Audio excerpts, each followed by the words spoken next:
ॐ भूर्भुवः स्वः तत्सवितुर्वरेण्यं भर्गो देवस्य धीमहि धियो यो नः प्रचोदयात्। जय श्री राम मेरे सनातनी बंधुओं। आइए इस सनातन रूपी वृक्ष के जड़ों को सिंचित करें और इसे पुष्पित और पल्लवित करें और इसे इतना विराट और शक्तिशाली बना दें कि हमारे आने वाले वंशज अपने पूर्वजों पर गर्व कर सकें तथा विधर्मियों से अपनी रक्षा भी कर सकें।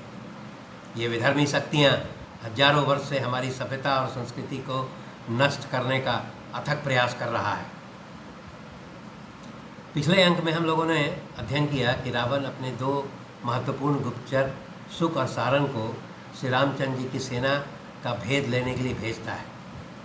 शुक और सारंग जो है श्री रामचंद्र जी की सेना का भेद लेने के पश्चात जब वापस लौटता है तो वो रावण को उनकी सेना के शक्तिशाली होने के बारे में बताता है और वो रावण को सलाह देता है कि उन्हें श्री रामचंद्र जी से संधि कर लेना चाहिए तथा सीता को लौटा लेना चाहिए। इस अंक में हम लोग युद्धकांड के 26वें, 27वें और 28वें सर्ग के बारे में अध्ययन करेंगे।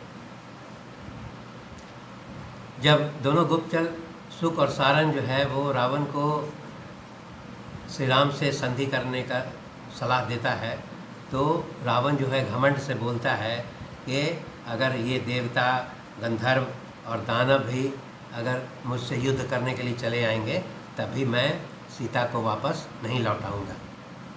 इसके पश्चात वो शुक और सारंग को कहता है कि तुमने जो श्री रामचंद्र जी की सेना का निरीक्षण किया उसके बारे में बताओ और उसमें बताओ कि कौन कौन से वानर सैनिक जो है कौन कौन से हैं और उनकी शक्ति के बारे में वो वर्णन करो।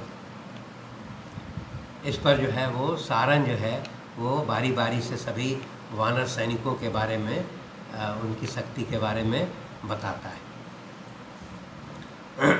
सर्वप्रथम वो बताता है कि ये जो श्री रामचंद्र जी की सेना है, सुग्रीव की सेना है, उसके मुख्य सेनापति का नाम नील है, वो काफ़ी शक्तिशाली है। उसके बाद वो बताता है कि बाली का पुत्र अंगद जो अपने पिता से भी बहुत ज़्यादा शक्तिशाली है, उसको सुग्रीव ने जो है किष्किंधा के युवराज के पद पर नियुक्त किया है और ये भी बहुत शक्तिशाली है। इसके पश्चात वो फिर बताते हैं कि एक नल नाम का जो है वो वानर सैनिक है, वो साक्षात विश्वकर्मा का औरस पुत्र है और उसी के मार्गदर्शन में ये समुद्र पर जो है सेतु का निर्माण किया गया है। उसके पश्चात वो बताए कि एक चांदी के रंग का जो है श्वेत वानरों का समूह है जिसका सेनापति का नाम है श्वेत। इसके पश्चात फिर वो बताए कि गोमती तट पर जो है एक संरोचन नाम का पर्वत है, उस पर्वत पर जो है वो वानरों का एक सेनापति रहता है, उसका नाम है कुमुद, वो भी बहुत शक्तिशाली है। इसके पश्चात फिर एक चंड नाम के वानर सैनिक के बारे में उसने बताया। उसके पश्चात उन्होंने बताया कि एक रंभ नाम का जो है वानर सैनिक सेनापति है जो निरंतर विंध्य पर्वत पर, कृष्णागिरी, सह और सुदर्शन आदि पर्वतों पर रहता है। इसके पश्चात फिर एक सरभ नाम के वानर सेनापति के बारे में बताया कि सरभ जो है वो सदा जो है वो रमणीय सालवे नाम का जो एक पर्वत है उसी पर निवास करता है। इसके पश्चात फिर उन्होंने बताया कि पर्यात्र नाम के पर्वतों पर रहने वाला जो है उस वानरों का नाम, उसके सेनापति का नाम पनस है, वो भी काफ़ी शक्तिशाली है। उसके पश्चात फिर वो बता रहे हैं कि दरदुर नाम का एक पर्वत है जिसमें काफ़ी विशालकाय वानर रहते हैं, उनके वानरों का नाम जो है सेनापति का नाम है विनत। इसके पश्चात फिर वो क्रोधन नाम के एक वानर सेनापति के बारे में बताते हैं। फिर उसके बाद गेरुए रंग के लाल जिनका शरीर है उसका उसके वानर सेनापति का नाम है गवय।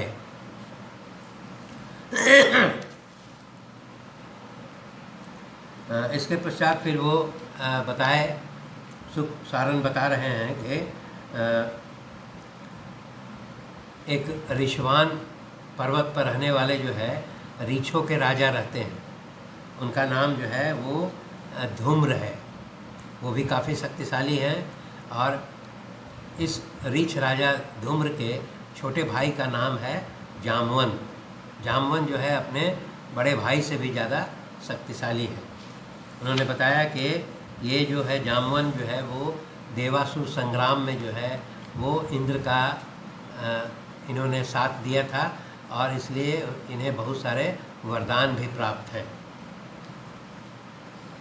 इसके पश्चात वो बताते हैं कि एक दंभ नाम का जो है वानर सेनापति है, वो भी बहुत शक्तिशाली है और यह जो है इंद्र की उपासना करता है और यह इंद्र को भी अपने वानर सैनिक से सहायता करता रहता है।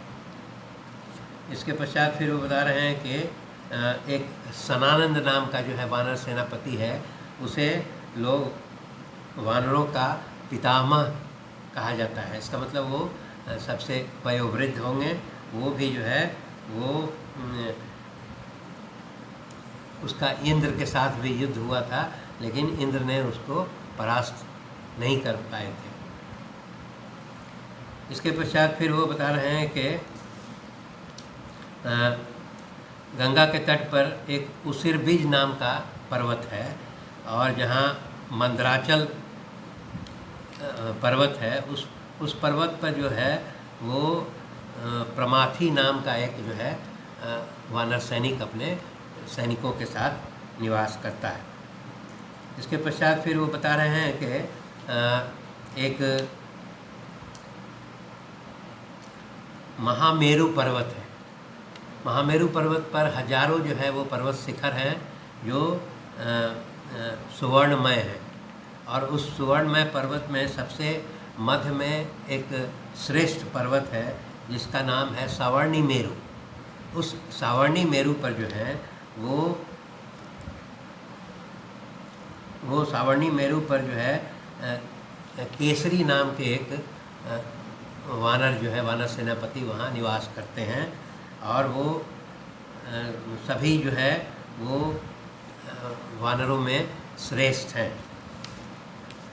वो बता रहे हैं कि इसी केसरी का जो है वो पुत्र जिसका नाम वायुपुत्र भी है और जिसका नाम हनुमान है। और फिर वो बताते हैं कि हनुमान की शक्ति के बारे में आपको ज्ञात होना चाहिए, क्योंकि उसी ने जो है 100 योजन समुद्र का लंघन करने के पश्चात सीता का दर्शन किया, हमारे कई राक्षसों का वध कर दिया और लंका दहन भी कर दिया। वो इतना शक्तिशाली है, उसके गति का कोई सीमा नहीं है और उसका नाम जो है हनुमान है। फिर यहाँ पर वो भी बताते हैं कि हनुमान में ये शक्ति है कि वो अपने शक्ति से अपना रूप भी परिवर्तित कर सकता है। वो कभी अपना आकार जो है बढ़ा सकता है और आकार छोटा भी कर सकता है। इस प्रकार वो किसी स्थान पर वो जा सकता है और भ्रमण कर सकता है। यहाँ पर ये बताया था कि सारण ने जो है वायुपुत्र हनुमान के बारे में बताया कि जब बचपन में इसको एक बार भूख लगी थी तो ये सूर्य को एक खाने की वस्तु समझ करके और पूरा छलांग लगा दिया था और इसने 3000 योजन जो है ये छलांग इसने बचपन में लगा दिया था सूर्य को प्राप्त करने के लिए, परंतु वो वहाँ तक प्राप्त नहीं कर सका और उदयगिरी पर्वत पर वो गिर गया था।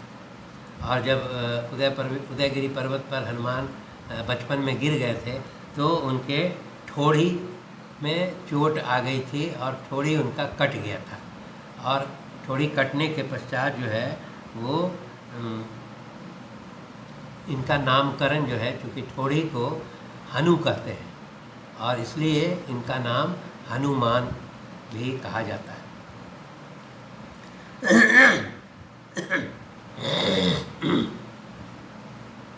इस प्रकार सारन जो है वो सभी वानर सेनापतियों के बारे में बताता है। फिर वो बताता है कि एक मैंद और द्विविद नाम के भी दो भाई हैं। दोनों जो है वो बहुत शक्तिशाली हैं और इन्होंने ब्रह्मा जी की आज्ञा से अमृत पान भी किया था, इसलिए ये बहुत शक्तिशाली है। और उसके पश्चात फिर वो ये बताते हैं कि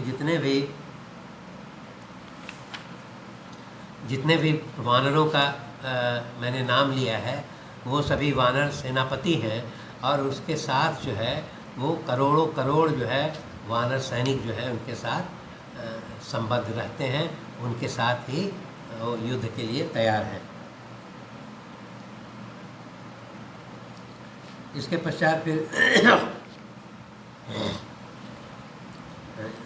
पश्चात वो बता रहे हैं कि फिर राम और लक्ष्मण का परिचय देते हैं कि ये जो कमल के समान नेत्र वाले जो युवराज जो हैं वो इक्ष्वाकु वंश के अतिरथी वीर हैं जिनका नाम राम है, जिसकी पत्नी को आपने हरण करके ले आया है।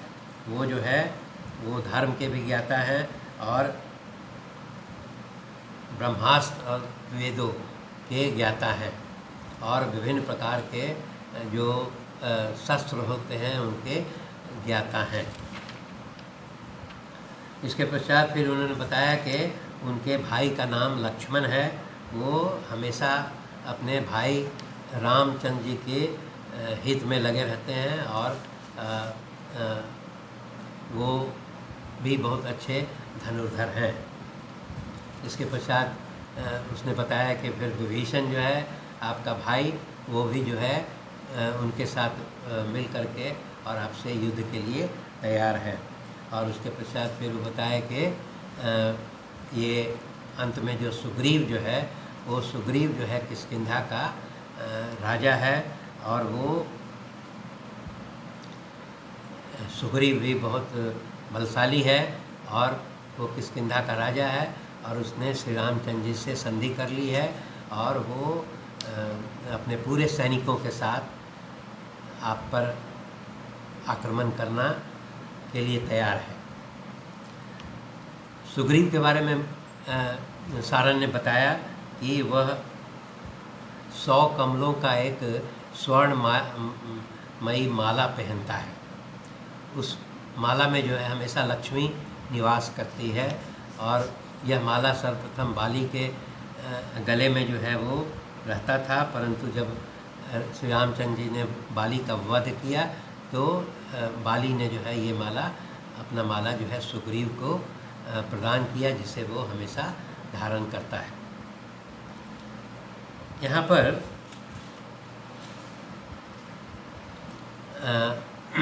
अंत में एक बताया गया है कि सैनिकों की संख्या के बारे में तो कुछ यहाँ पर जो पुराने मानक थे उसके बारे में लिखा हुआ है कि 1 लाख जो होता है, 1 लाख संख्या को 100 लाख की संख्या को लाख हुआ और लाख के बाद 100 लाख की संख्या को कोटि कहते हैं। उसके बाद 100 सहस्त्र कोटि को 1 नील कहते हैं और फिर 1 लाख नील को शंख कहते हैं। उसी प्रकार 1 लाख शंख को महाशंख कहते हैं। फिर 1 लाख महाशंख को वृंद कहते हैं। फिर 1 लाख वृंद को महावृंद कहते हैं और फिर 1,00,000 महावृंद को पद्म कहते हैं। फिर 1,00,000 पद्म को महापद्म, 1,00,000 महापद्म को खर्व कहते हैं, और फिर 1,00,000 खर्व को महाखर्व, और फिर 1,000,000 महाखर्व को समुद्र कहते हैं, और 1,00,000 समुद्र को औघ कहते हैं, और 1,00,000 औघ को महाऔध कहते हैं, महाऔध कहते हैं। तो इस प्रकार का वो जो पूर्व में संख्या का मानक था उसका यहाँ पर वर्णन दिया हुआ है। और वो इसका अर्थ यही है कि सभी वानरों के साथ जो है वो सैनिकों की संख्या अथाह थी, अनगिनत थी, और यही बता करके सुक और सारन जो है वो रावण को जो है श्री राम से संधि करने के लिए और सीता को वापस लौटाने के लिए सलाह देता है। धन्यवाद।